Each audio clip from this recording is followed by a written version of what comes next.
Hello guys, hello water sign, hello Pisces, Scorpio and Cancer. Welcome dito sa aking channel, Kapalaran 888. Welcome. Alamin natin kung anong messages, vibration, gabay energy para sa inyong lahat. Ito ay general reading guys, so pwede kang makaresonate, gamitin mo yung intuition sa panunood. Okay? So water sign, Pisces, Scorpio and Cancer, may hinihintay ka ba na sagot, clarification, or anything na hinihintay mo? So, today, tingnan natin dito sa barahang to kung ano yung sasabihin sa'yo ng ating baraha. If darating ba sa ngayon, or hindi pa, or ano ba yung tamang actions na kailangan mong gawin. Okay, tingnan natin. Water sign, Pisces, Scorpio, Cancer. Kumuha tayo dito ng dalawang baraha. So, be assertive. Wow! So, water sign, Pisces, Scorpio, and Cancer. Sinasabi sa'yo dito ng baraha mo na be assertive sa araw na ito. The situation will improve. So, kung ano man ang sitwasyon sa buhay mo na hindi masyadong balanse, hindi masyadong maganda, or like for example, imbalance siya, or hindi masyadong pabor sa'yo, yung parang feeling mo, pinagkaitan ka ng tadhana, yung situation mo is hindi positive, or sobrang bigat, parang ganun, madilim sa paligid. Walang clarity, walang answers, or ganito, ganyan. So, sinasabi, be assertive, okay? Maging positive ka lang, be positive, be confident. Yung situation na mayroon ka sa ngayon, ay mag-i-improve yan, okay? So, ito yung first two cards mo. Water sign, Pisces, Scorpio, Cancer. I hope na nakikita nyo yan. Okay, tingnan naman natin kung ano pa yung gustong iparating sa inyo ng baraha.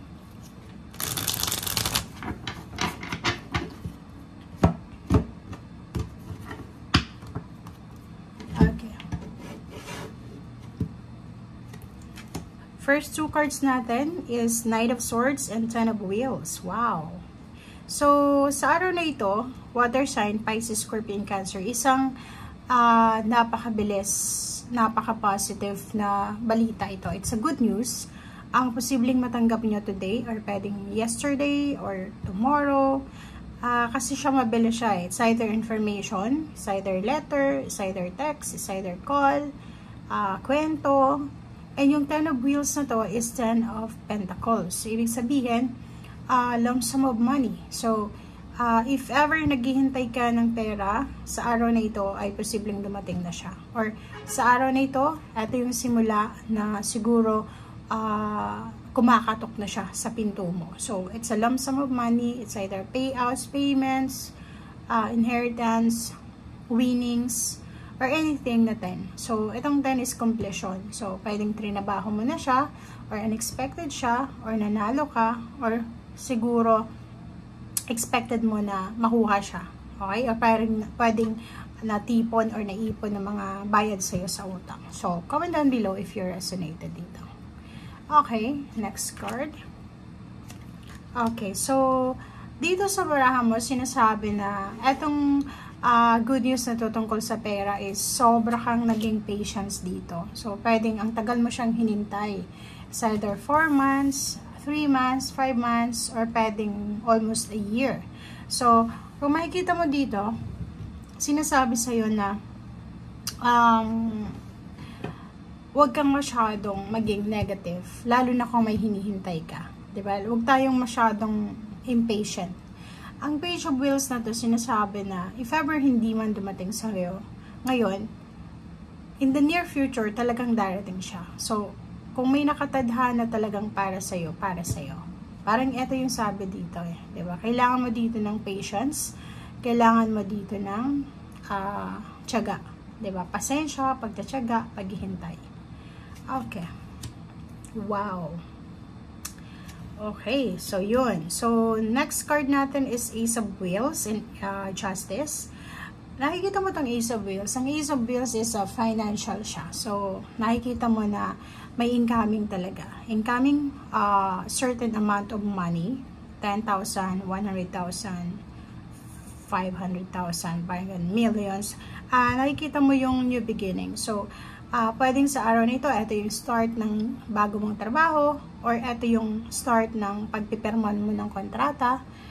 It's either new job, new residence, new place, work, or new business. So, itong justice na to is equal, Libra energy. So, sinasabi na, ano man itong papasok sa yung pera, equal, yung parang balance siya. So, kung ano man itong papasok sa iyo or papasukin mong opportunities, siya yung magdadala ng balanse sa buhay financial mo. Okay? Okay, wow.